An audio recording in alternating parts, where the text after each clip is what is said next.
Tiger Woods blew fans away everywhere he went, but nowhere was he ever as good as he was at Augusta National. 5 times he would bear that green jacket, and his journey to those titles, to that perfection, is one that every golfer should remember forever. Leading up to the '95 Masters, Tiger had failed to make a cut in his first 7 PGA Tour events as an amateur. And sure, he was still a kid, but everyone who watched him saw his talent for what it was. However, he was yet to really show what he could do against the best golfers in the world. Despite winning the US Junior Amateur in '91, '92, and '93, and then the US Amateur in '94, he was still just this kid with expectations on his shoulders. And now he was given the chance to change all of that. But could he do it? See, the Masters tournament has some special energy and excitement that nothing else can compare to. And for a lot of young players, that can prove to be just too much for them to perform. But for Tiger, I think all of that excitement that only the Masters can bring about helped him figure himself out, but that is not immediately. Tiger would go on to bomb his first drive down the hilly first hole that April morning and got his second shot right on the green. Everything was going to plan. However, he promptly smashed his first putt so hard, it rolled off the green. Clearly, Tommy, his caddy, said the kid was very nervous. But from that point on, he found his groove, made bogey on that hole, and coasted his way to an even par split for the week, making the cut for the first time in a professional tournament by 1 stroke at none other than the Masters. For many players, that would have been a dream come true. But knowing the Tiger we have today, it's no surprise that he expected more of himself. After a difficult 5-over round on Saturday, Tiger birdied 3 of the last 4 holes on Sunday to walk into the clubhouse as the low amateur, with his 3rd even par score of the tournament. That day, Tiger told a reporter that Augusta National was the perfect place for him. He just needs to get to know it a little bit better. And oh boy, would he. But pure dominance was still a little bit down the line for young Tiger. This year, it would prove that it wasn't yet time for Woods to put everything together.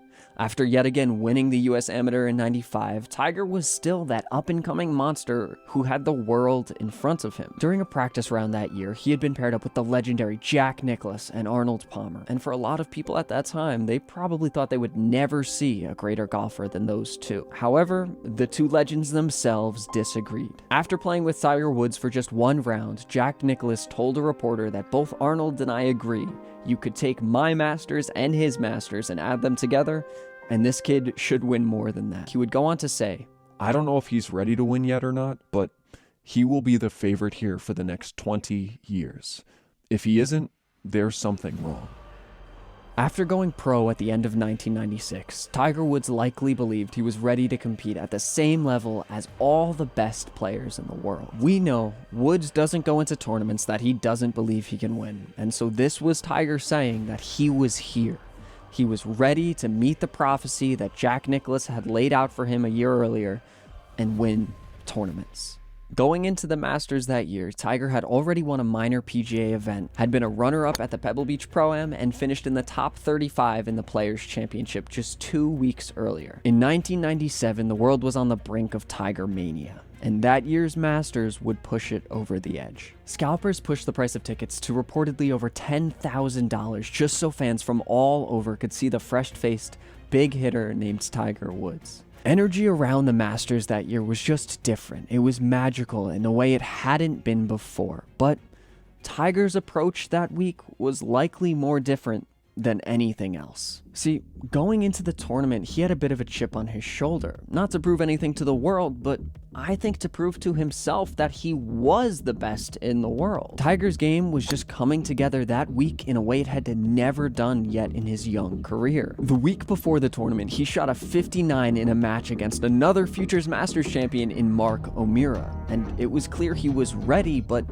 the only question was, could the newly professional Tiger actually put it together on the biggest biggest stage in the world. In reality, there were a lot of reasons to expect it to not exactly come together. Woods suffered a scare when he nearly lost his father in the months leading to the tournament, and he was still in precarious condition as the tournament approached. The man who had pushed him to become the best player in the world was suffering, and so a lot of people could have expected Tiger to suffer as well. However, instead of kneeling to the pressure, Tiger was actually refining his understanding of the course in a way that all of the best players ever had. Woods remembered everything that Greg Norman, Arnold Palmer, and all of the other greats had taught him in the past 2 years about Augusta National, and he added to that in his first practice round with Seve Ballesteros and Jose Maria Olazabal. All of the intricacies about where to hit it, how to play a shot, was stored in his mind.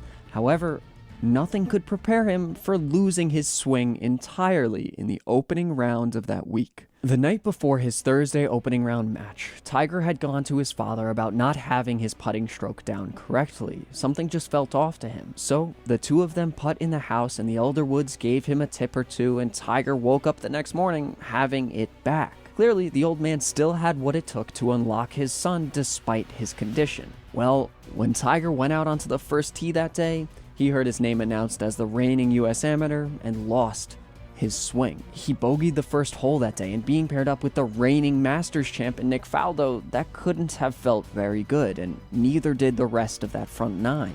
Tiger Woods finished the front 4 over par and well off the lead. That likely left a lot of viewers thinking that he wasn't exactly ready, still in a bit over his head.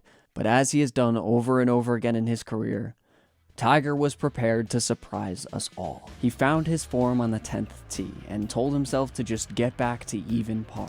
From there, they could figure it all out on Friday. He birdied 10, 12, 13, and 17 and eagled 15. Woods walked into the clubhouse at Augusta National, his first day playing there as a professional, 2 under par. That round, he went 40 in the first 9 and 30 in the back 9. On Friday, Woods went on to pound out a 66, chipping it in for birdie on the par 5 third and driving the green on the 360-yard par 4 fourth. He had found his swing and his putting stroke, and he kept them. However, not to be outdone by his past self, Woods, already the leader by 3 strokes going into Saturday, shot a 65. From then on, Tiger was a dot on the horizon for the rest of the field. He had already won the 1997 Masters. The only question was now, how low could he go? Tiger Woods finished Sunday not only at a then record 18 under par, but also 12 strokes ahead than all of the other best golfers in the world. Tiger would go on to make the cut for the next 23 straight Masters tournaments he competed in, winning 5 of them, and I would love to tell a story of each, about how he never finished worse than 18th until 2012, or won consecutive championships in 01 and 02, or how he fought off Chris DeMarco for his 4th green jacket. But none of his miraculous Masters moments deserve more of a mention than his 2019 victory. Back surgery, scandals, and setbacks had plagued Tiger Woods for the past half-decade, and people said he would never win another major tournament. Tiger Woods' woes are continuing. Gatorade is now dropping the golfer. I mean, this is a guy who is no longer scaring anybody out there. Are you giving up on Tiger? I'm giving up on him ever winning anything ever again, yeah. Tiger had once capitalized on his unparalleled work ethic and his incredible athletic ability to win the Masters. But this year, he had to do it differently. He wasn't the greatest golfer in the world anymore. He didn't have the putting stroke that he was once able to figure out late at night with his father, nor did he have the stamina or capacity to hit the ball 15 yards further than the rest of the field. But he had the experience this time. From everything he had learned in his 22 years prior at that tournament, and from everything he learned from Seve Ballesteros, Arnold Palmer, and Gary Player, to combine that to push him into contention for that final day at Augusta National. But the fact is, going into Sunday, Tiger sat 2 shots behind Molinari. Despite playing clean golf the entire tournament, he was still behind. And he had never in his illustrious career come from behind to win a major.